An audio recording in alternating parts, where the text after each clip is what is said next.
Hi guys, in this video we are going to study about the nested if-else statements. What is nested if-else statement? It is basically that inside if-else statements we can have another set of if-else statement. So if I have a if-else statement over here, so I say here else, and then I have a block of statements for else. Now over here also I can have another if-else statement. Alright,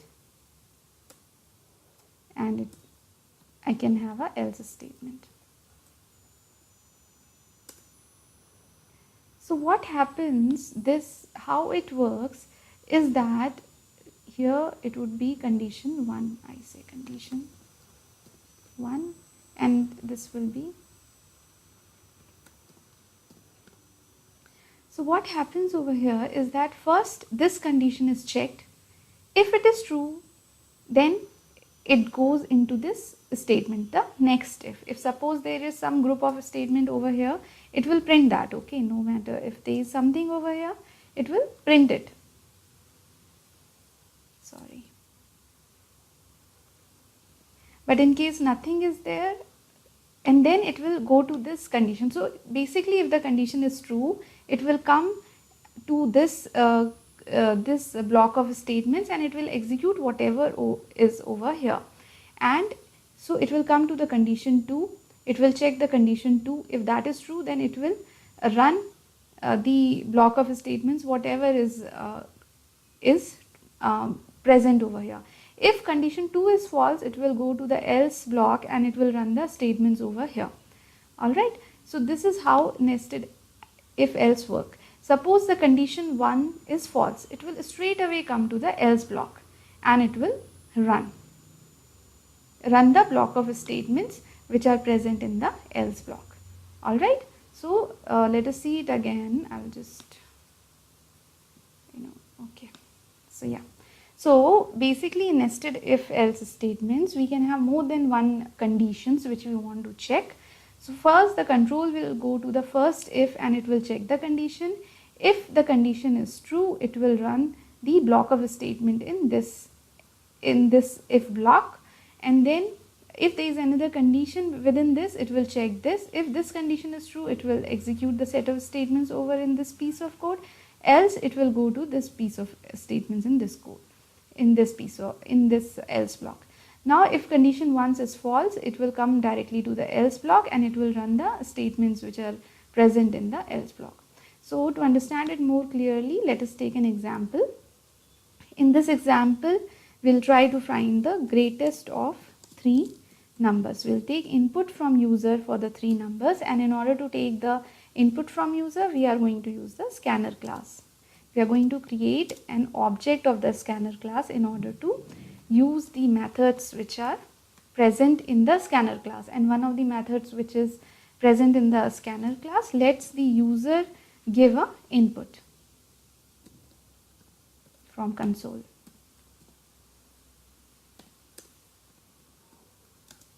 So this is the message that we enter the first, that we provide in the console. Enter the first number,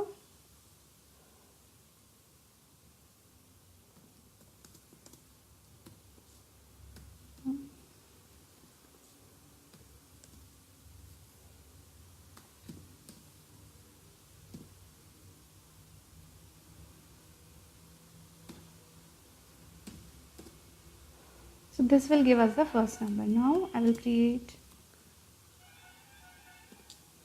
we would get the second number also from the user. This will give the second number.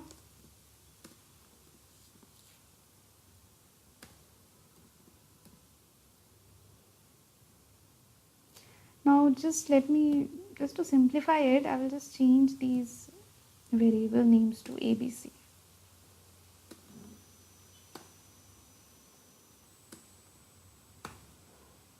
Alright.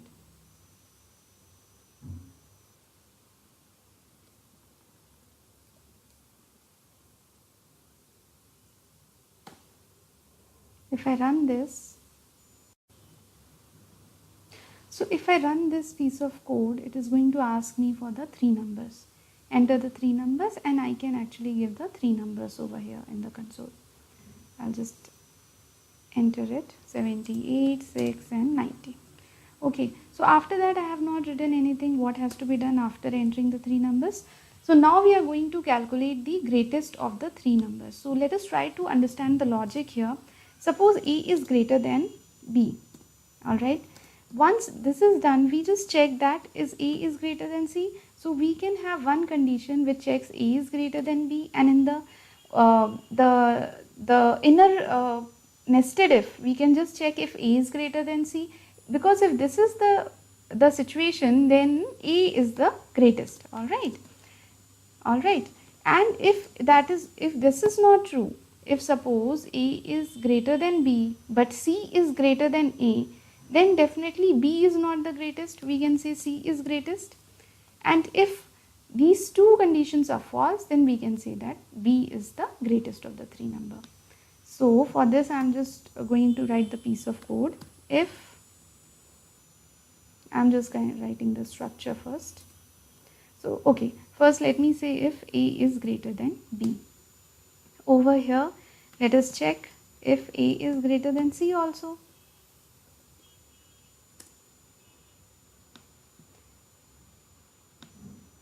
If this is true, we can safely say that A is greatest. So here let us try to print the value of A plus for concatenation is greatest of 3 numbers. If this is not true, else what would happen? Guys, A is greater than B but C is greater than A. So that means C is greater than A and A is definitely greater than B. So we can say here that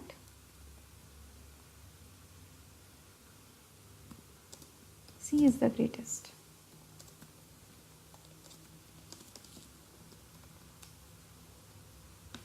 And if this is not true, if we talk about the outer if statement over here, if A, here we will say B is greatest of the 3 numbers.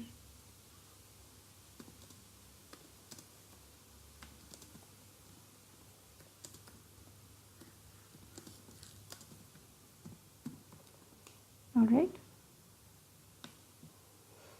Let us see that whether we have open and closed all the brackets correctly. If is open and closed here, else is open and closed. This big if is not closed over here. Alright. Else is open and closed. Then this is about the main method and the class. Alright. Okay, so we already have these two brackets here for the main and the class. Now let us run this. Enter the 3 numbers. I say 7, 89, 4. It shows us 89 is the greatest. If I run it with A being the greatest, it says 56, 6, 9, 56 is the greatest. And if we keep C as the greatest number, then I say 7, 6, 89, 89 is the greatest of 3 numbers. So I hope that this has made clear to you what is if else. Important thing that we should try to keep in mind is to open the curly brackets, see that it is closed all of it. Sometimes that silly mistake we do while writing the program. So guys, I hope you have found this video useful. If you did, please hit the like button and subscribe to my channel. Thank you.